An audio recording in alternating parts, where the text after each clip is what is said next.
சில வேலைகளை ஒதுக்குனால சிலது கிடைக்க சொல்லுவாங்கல்ல, சிலது இழந்தாலும் சிலது பெற முடியும்.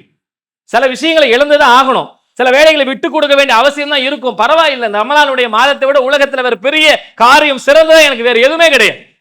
அல்லாஹ் ரப்புல் ஆலமீன் இந்த உலகத்துல வேதத்தை இறக்கி ஒட்டுமொத்த உலகத்திற்கும் நேர்வழி காட்டி இருக்கிற இந்த வேதத்தை அனுப்பிய இந்த மாதத்தை பயனுள்ளதாக பயன்படுத்தாதது தவிர வேற எதுவுமே எனக்கு சிறப்பு கிடையாது.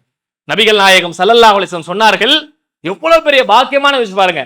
மன் சாம ரமலானன் ஈமானன் வக்திசாபன் குஃபிர லஹு மா தகத்தம மின் தம்பிஹி. யார் ரமலானுடைய மாதத்தை அடைந்து அதிலே நன்மை எதிர்பார்த்தவனாக ஈமான் கொண்டவனாக நோன்பு வைக்கிறாரோ அவருடைய முன் சென்ற பாவத்தை எல்லாத்தையும் அல்லாஹ் மன்னித்து விடுகிறான். எவ்வளவு பெரிய பாக்கியம். நம்ம நம்பிக்கையோடு, சும்மா ஊர்ல சொல்றாங்க, பெரியவங்க சொல்றாங்க, நன்மைக்காக என்று இல்லாத வேற வேற நோக்கங்களுக்காக வச்சோம்னா கிடையாது. உண்மையிலே இறையச்சத்தோடு நம்பிக்கையோடு ஈமானோடு அல்லாஹ் என் பாவத்தை எல்லாம் மன்னிப்பான், அவன் எனக்கு சொல்லி இருக்கிறான் என்ற எண்ணத்தோடு நன்மை எதிர்பார்த்து யார் வைக்கிறார்களோ அவனுடைய முன் சென்ற பாவத்தை எல்லாத்தையும் நான் மன்னிக்கிறேன். எவ்வளவு பாவம் நம்ம செஞ்சிருப்போம்.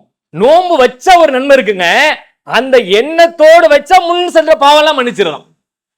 அந்த எண்ணத்தோடு நம்ம வைக்கிறோம்னா ஒரு தயாரிப்பு வேணும் இல்ல, அதுக்கான திட்டமிடுதல் வேணும். இதை விட உலகத்தில் வேற எது சிறப்பா இருக்க முடியும்?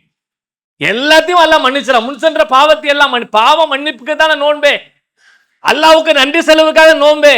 அப்படிப்பட்ட ஒரு காரியத்தை நாம் செய்து நாம் அவனிடத்துல ஒரு தூய்மையான எண்ணத்தோடு நிற்கக்கூடிய வாய்ப்பை அல்லாஹ் ஏற்படுத்துகிறான் என்றால் இந்த மாதத்தை நான் வீணடிப்பதற்கு தயார் இல்லை. பல வேலைகள் எனக்கு இருந்தாலும் பரவாயில்லை, அதையெல்லாம் ஒதுக்கி வைக்கிறேன்.